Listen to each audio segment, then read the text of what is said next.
What is your phone number?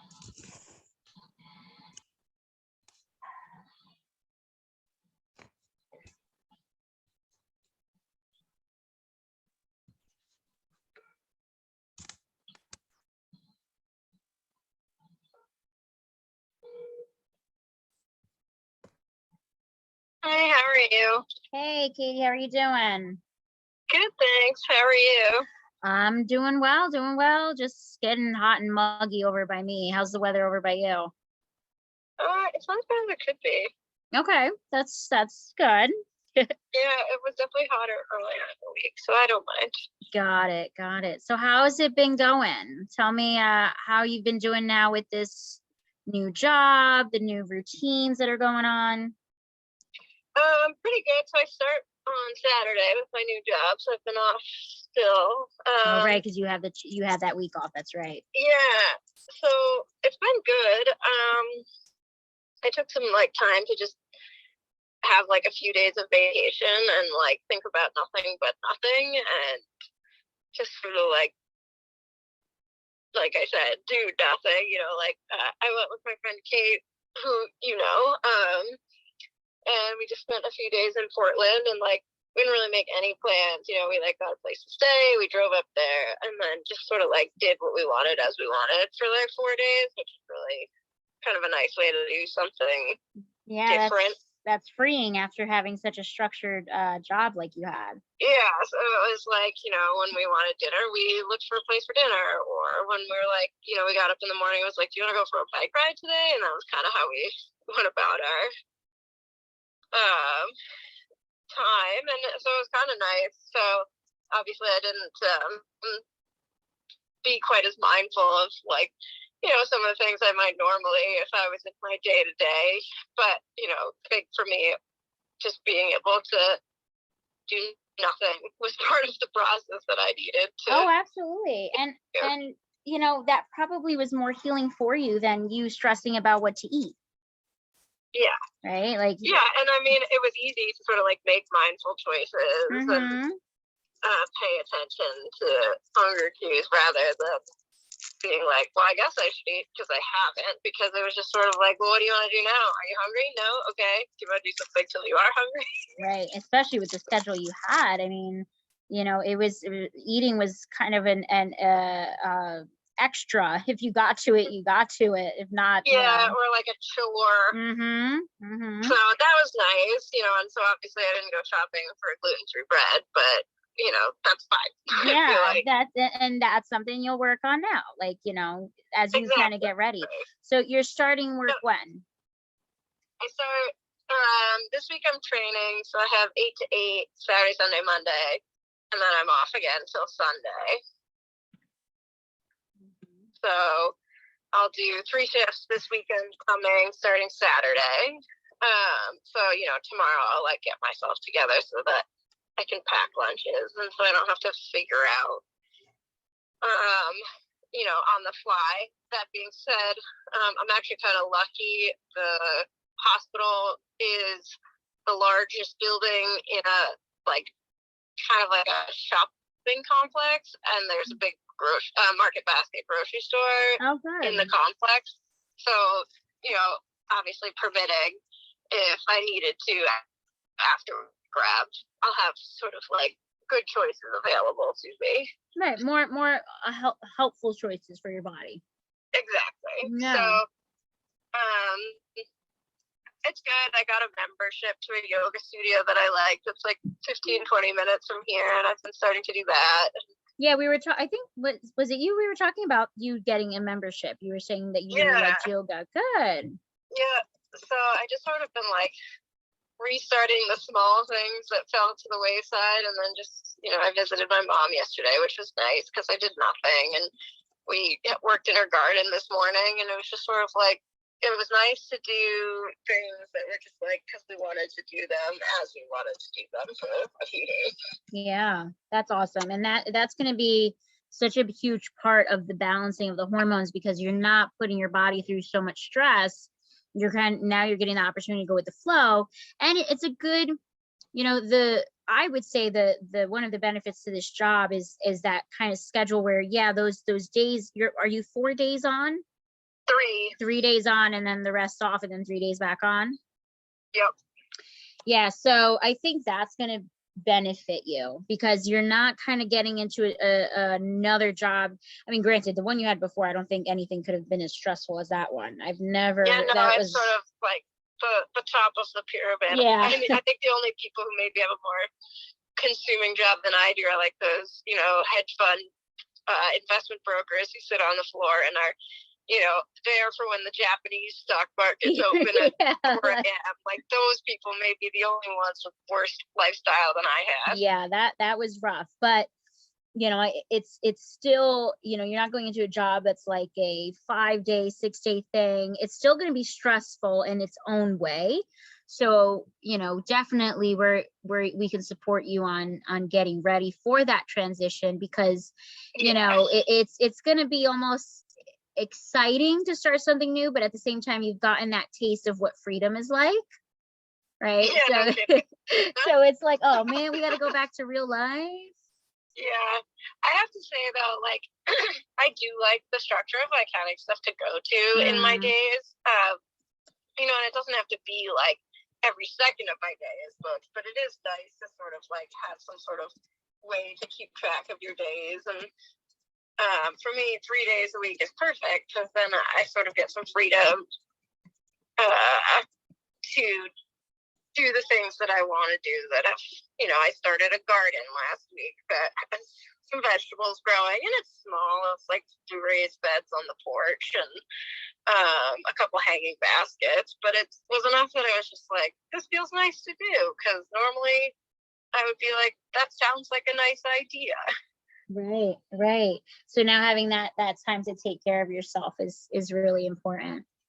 So let's talk about kind of how you've been feeling with, I know you said the gluten-free, that was, I think, your last baby step, but overall, how have you been feeling with the baby steps? How are you managing? What do you feel you might need some support with from me and Michelle?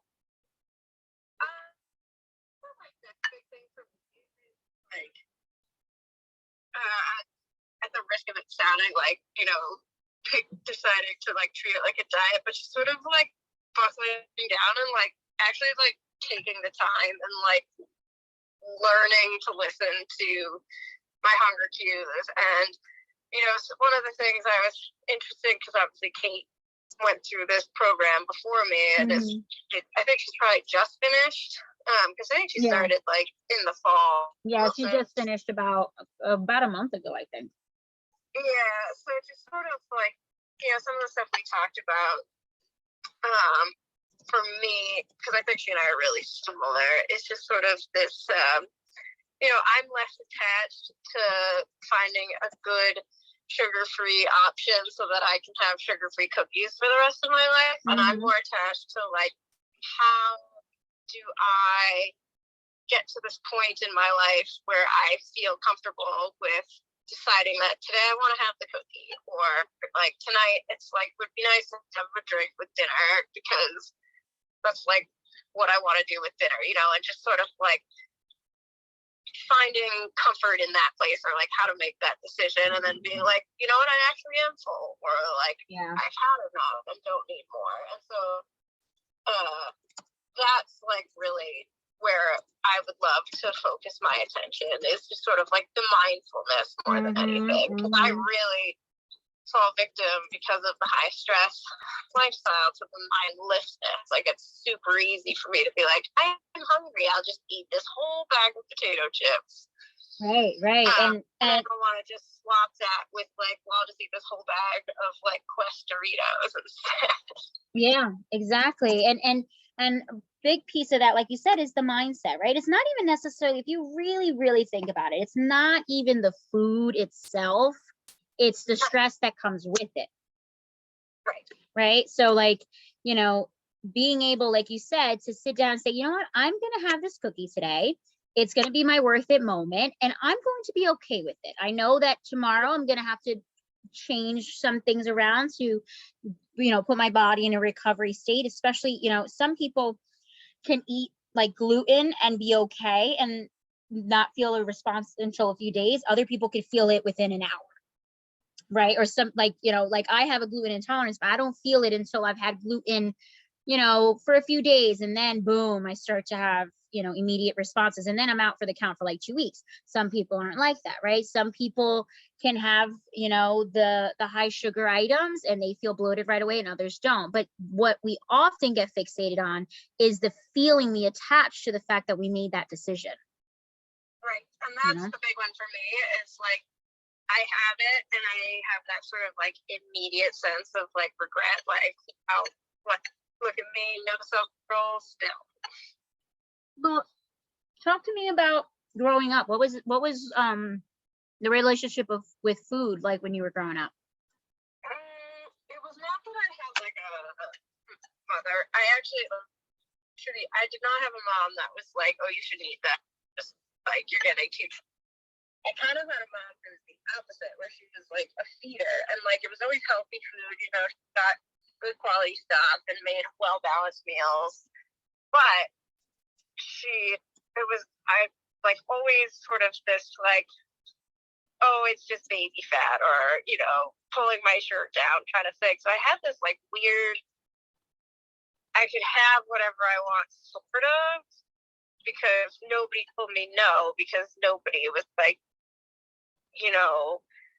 it's okay to have ice cream, but like, when you're 10 years old, somebody has to explain to you why eating a pint of ice cream for dinner is not the right place.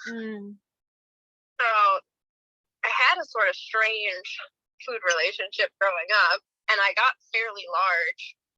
Like, I got fairly overweight when I was in my like high school to pre-college life. And it really, I think it's because I almost feel like my mom was like diluting herself and myself into recognizing my like unhealthy choices, and therefore tendency to get overweight. And then, all of a sudden I'm 215 pounds and 22 years old and responsible for figuring all of that out myself.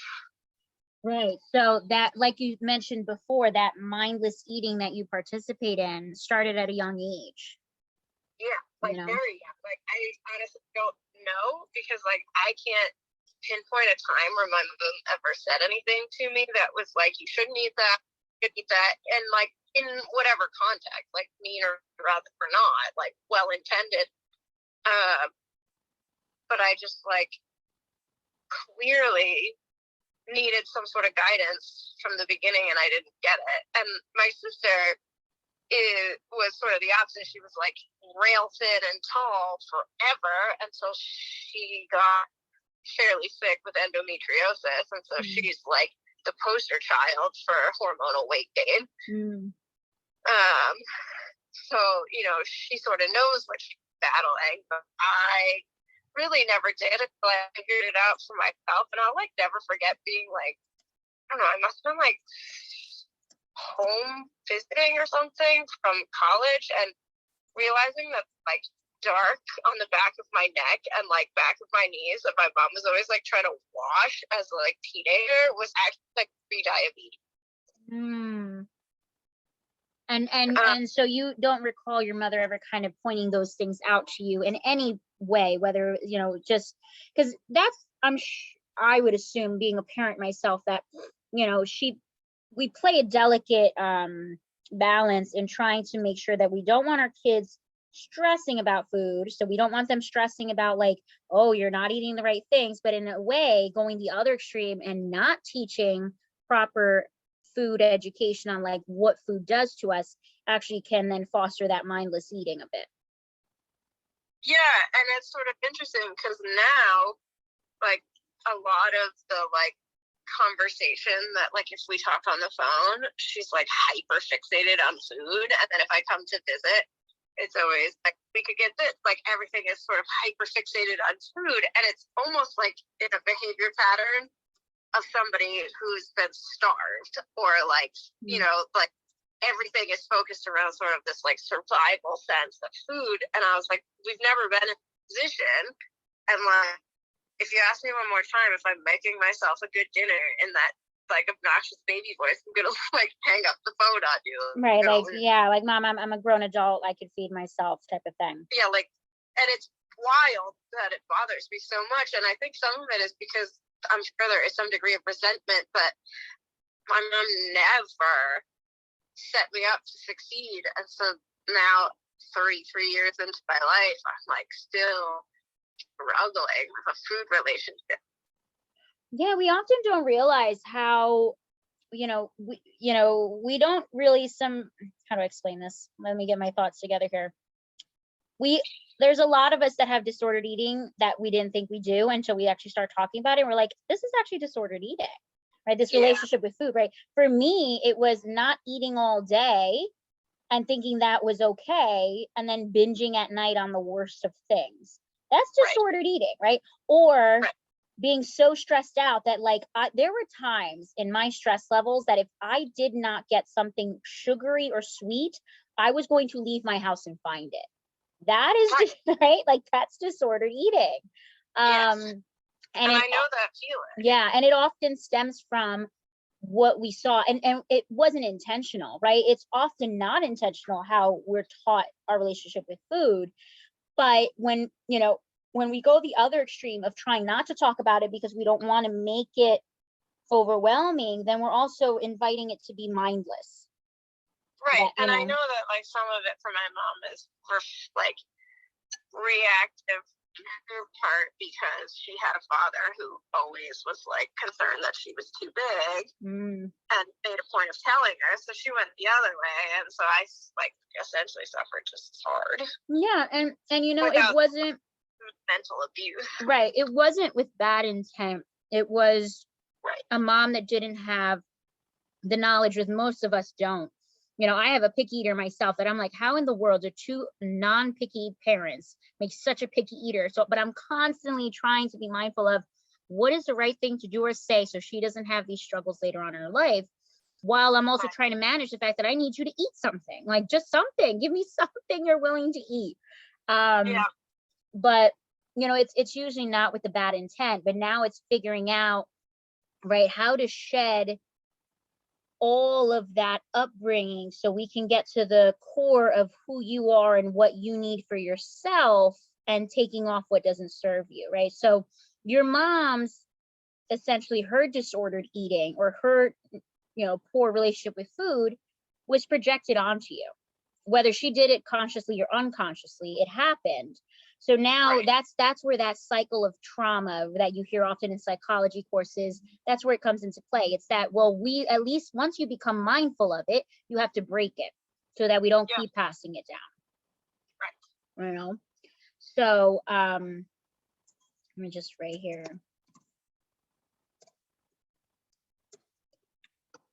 So I think that's going to be a big piece. And again, mindset, right? That has a lot to do with the mindset, having to know, right, what foods, and once you start to really pay attention to your body's cues, notice your symptoms, notice when you're feeling good, it's going to be easier to make better choices for yourself, because the alternative is to feel like crap.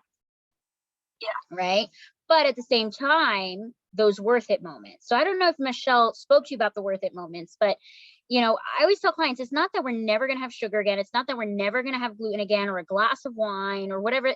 We're going to have those things. It's about I don't even want to say moderation. It's about managing it in a better way, so we're not beating ourselves up for months at a time.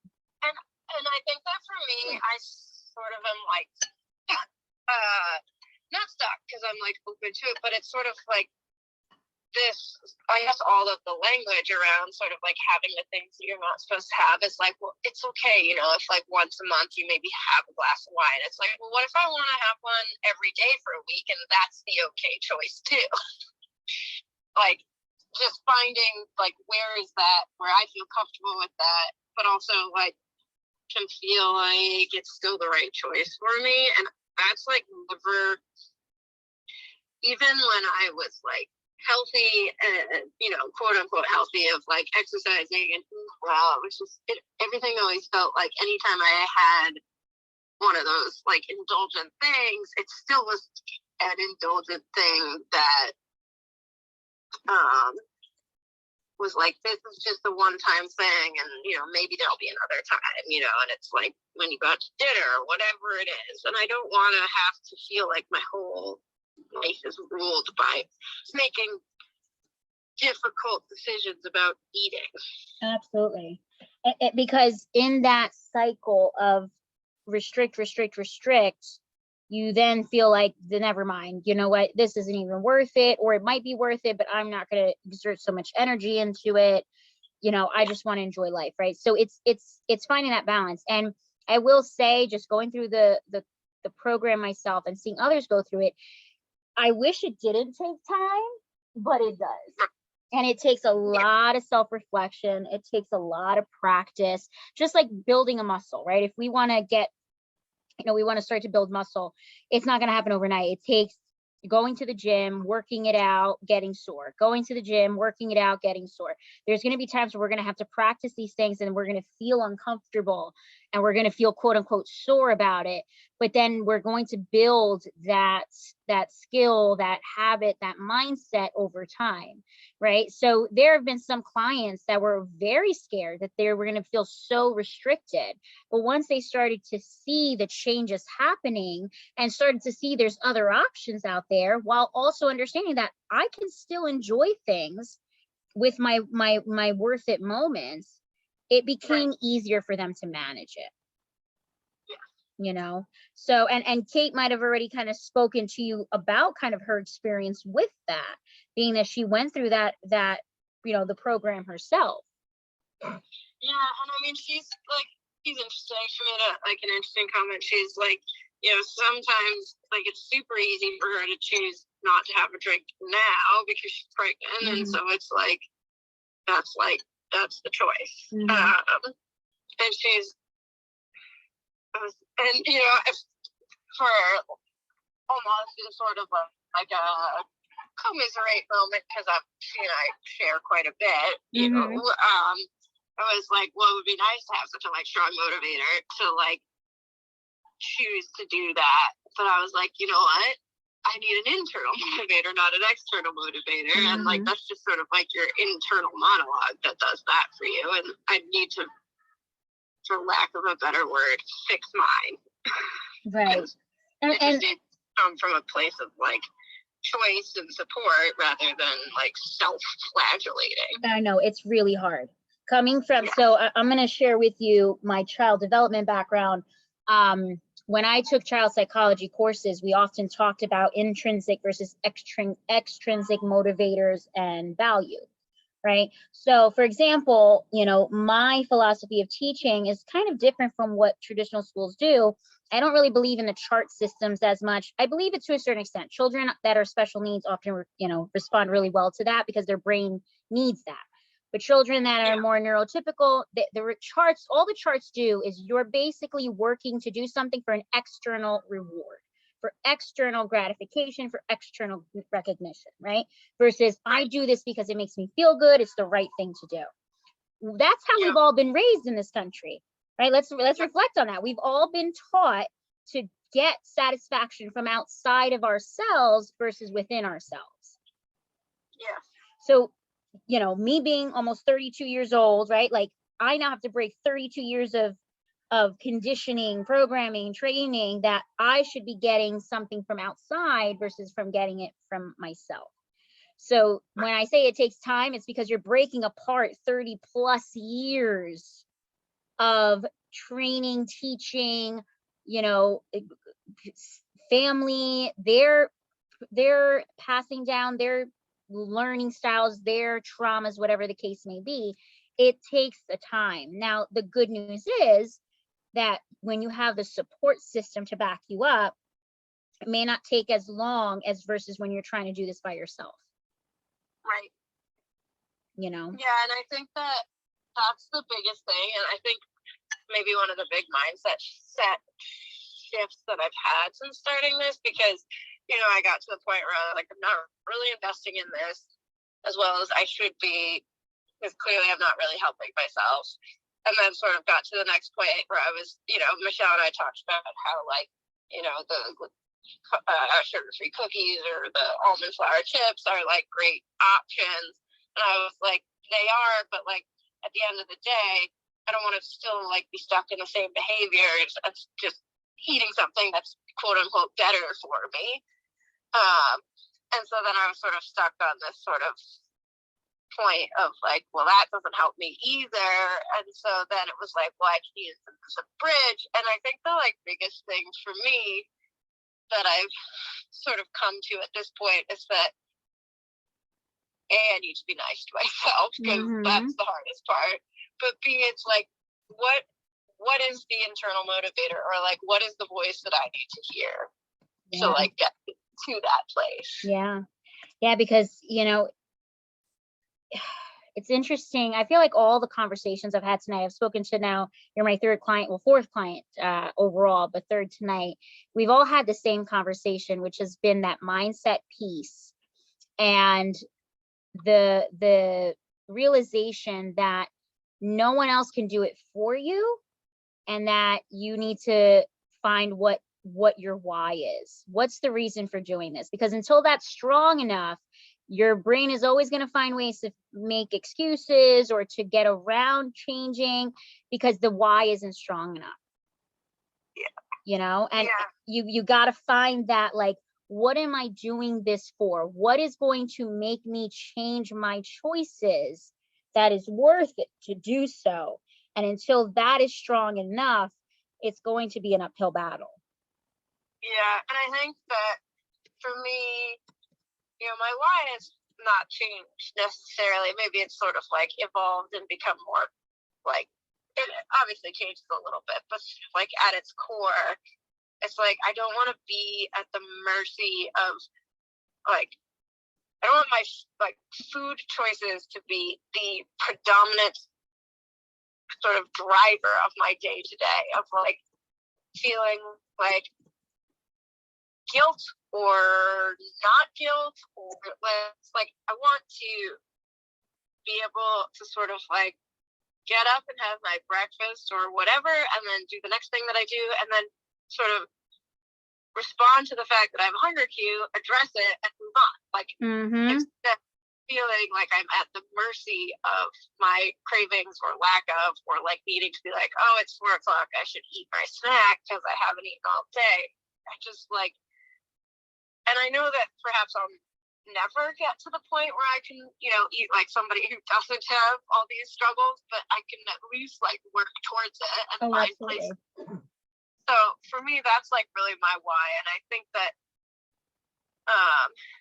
the survival mode way trumped my ability to even attempt that up until like last week, So I think that now that I have a lifestyle that's actually like a lifestyle, not surviving, I can actually like do a little self-reflection and sort of actually like invest in myself appropriately, which is really the big part. Absolutely. Because like you said, when you're in survival mode, you can't think about, how do I thrive? How do I get better? You're just trying to get through the day. So now that you're getting out of that survival piece, you're going to start to notice a change in your mindset already, because your brain isn't having to worry about, am I going to get through the day? You can now think about things a little bit differently. And you absolutely will be able to get to a point where you're not at the mercy of your food choices, because that was a big thing for me. And I'm going to share, even like, and be transparent. There was a time in the program, I don't know if I was already in KGG, which is the program that I applied for after, that I kind of fell off, because I was just, I felt like, my goodness, I'm having to think all day long about what to eat. And I don't want to spend my life constantly thinking about food, whether it's good or bad. And once, I remember having a really big heart-to-heart with Michelle and the other clients in the Facebook group. And once I realized that, listen, if I give it a chance, and if I start to give myself time and the opportunity to learn what foods are going to serve my body better, it's not going to take so much time to think about it, because my new life is eating this way. It doesn't mean I'm never going to have the other foods, but now I've seen and I've gotten into the habit of this is how I eat, and it's actually just second nature, right? The way we've been eating has become second nature for us. Now I can't imagine a life where I don't eat the way I eat. Doesn't mean I don't eat like other stuff. Last week I had, stuff that would typically bloat me, but at the same time, I don't respond the same way now to food as I did before the program because my mindset's different. 100% guarantee that food is a big trigger, but the stress associated with it will be more impactful than the food itself. I can have gluten now and not react the way I did years ago. It's the same gluten. The difference, my mind, my relationship to it. I eat gluten. I'm like, okay, I did it. All right, we'll be all right. I got to drink some more water and just monitor my body, but I'm not going to stress about it. Hands down, I don't flare as much as I did 2 to 3 years ago when I would have gluten and the next day I'm like a big old balloon with blotches all over me. Yeah, and I think that, I had a little bit of like conversation with my mother, and like I still find myself sort of being tender-footed around her just because she's A, and know-it-all, and B, it's sort of like a sensitive subject between the two of us. But I like kind of had the opportunity to talk to her about like making the choice to sort of to do this program, and for the first time in a long time, where it was like it was like not that it was superficial, but it was sort of a light exchange. We didn't really get into anything particularly gritty, but I think it was like an important step for me for her to acknowledge that I was like, there is beyond the shadow of a doubt insulin resistance, like for me, like there's no way I'm not, like I carry my weight across the middle, which is like, right, that's that, like I'm so at the mercy of like the cortisol suppression of insulin, and like I get the physiology on it because it's conserved across species and we see it in other animals, and so it's like I am that. And I, especially after talking to Michelle, and she was like, cut like the primary starchy carbs out of your breakfast and see how that gets you through the day, and it made a big difference. And that's like exactly the blood sugar roller coaster that I get stuck on. And I think that it was maybe important for her to hear, my mom to hear, but I was like, I have this and I would like to fix it, and have her sort of just receive it as like, yeah, you probably do, and I actually think maybe it's even in our family. And she didn't try to push something on me when I could like sort of gently explain. I was like, I can have the quiche because, yeah, it has a little bit of crust, but that's not the problem. It's like when it's like, do you want this muffin with your quiche? I was like, that's where it starts to be a struggle for me. Right. So that right there, that exchange right there, that moment where you go, that's it, that's my boundary. That's when the change starts to really happen. Because if you're mindlessly eating versus now you're starting to pay attention to things, that's when the real shift starts to happen. That's when we're doing that self-work, that self-reflection, knowing that, hey, I've got some insulin resistance. I know I don't want to have this crazy relationship with food where I'm thinking about it all day, but it'll get easier once I see that there's other options, that what you're essentially doing is building a whole new lifestyle at an age where it's really hard to do so. Like it would have been easier when we were 7, but when we're in our 30s, like, it's hard to change, but it's doable. It just means that we want to put things in place to make it easier for us, right? The people we surround ourselves with, the boundaries we set for ourselves, the strategies, the scheduling, everything we do that are little bits at a time going to put the bigger pieces together for us as we take part of this, process. Right. Awesome. Yeah, I think that's sort of like, that's where I'm at. And I think that now my lifestyle is like, I'm about to sort of jumpstart myself on a schedule, and, not to say that my schedule will be the same for the rest of my life, but at least it'll be,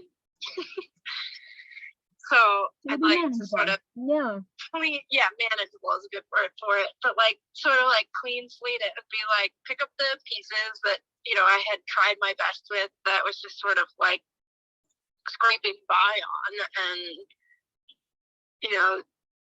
I have a ton of medical knowledge because, I mean, yeah, it's dogs, but just sort of like using that to my advantage. Like, why not? Absolutely. So, yeah, you're making all the right moves. You know, the first, right? You're trying, but that's the whole point. Just try. There's some people that don't even try. Some people think that this is just the way they have to live. They got to live inflamed the rest of their lives with hormonal imbalances and sick constantly. Like, that's how I thought I was when I got diagnosed with colitis. I was like, that's it. This is how my life's going to be the rest of my life. And it was people like Michelle hearing her story and seeing her post today. Did you see her post today about her recent blood work? No, I didn't. You got to read that. Like, she's had her first, like, you know, normal, quote unquote, normal blood work in the last, probably, I don't know how many years she said, you know, and it's a testament to the process, trusting the process, that like someone like her that's got so many illnesses against her is now showing better blood work than probably people who don't have those illnesses. Right. You know, so that's a testament that we can live and enjoy our lives even with these illnesses. We might need to make adjustments. We're going to have to pivot a few times. We're going to have to, you know, be okay with things looking different for us, but it doesn't mean that the quality of our life is any less. Yeah. We can still enjoy it. Yeah, and like I think that's a big one for me, and it's been nice to sort of get back to some exercise and good in my, like, I can use my arms and I can use my legs instead. My body does work with me, right? Like my body can serve me well. Absolutely. Awesome. How are you feeling after the call? I think good. I think some of it too is like, sometimes I feel like with the hormones, they're like a good place for me to be like, these are all the like crazy things that I think that I know aren't crazy, but it's all at the same time that like swirls around in your head. You're like, how do I make sense of that? You're not crazy. It's completely 100% normal, and what most every human being, at least I've spoken to, does. And things always seem crazier in our heads. It's when we right. That's why it's important to talk to people, write it down, because then it seems not as insane as versus when it's just floating around in our heads. Yeah. Awesome. So, you know, I put here, I'm going to tag you in the worth it questions, just to something to start studying there and kind of using in your everyday choices. But, you know, your baby step was to find that gluten-free bread option. Let's stick with that until that, you know, that's the whole point of the baby steps, is until you've been consistent with the last one, we want to work on that. But given the conversation we've had, I think just being kinder to yourself, right? Giving yourself more grace and going with whatever choice you make, that it's okay. You know, let's treat your mindset a little bit more carefully as we move forward. Yeah, and I think, like, you know, kind of like we said, that's like my primary motivator is the mindset shift. Absolutely. All right. So as always, if you need me and Michelle, then reach out to us, and have a great rest of your night. Thank you. You too. Thanks. Bye. Bye.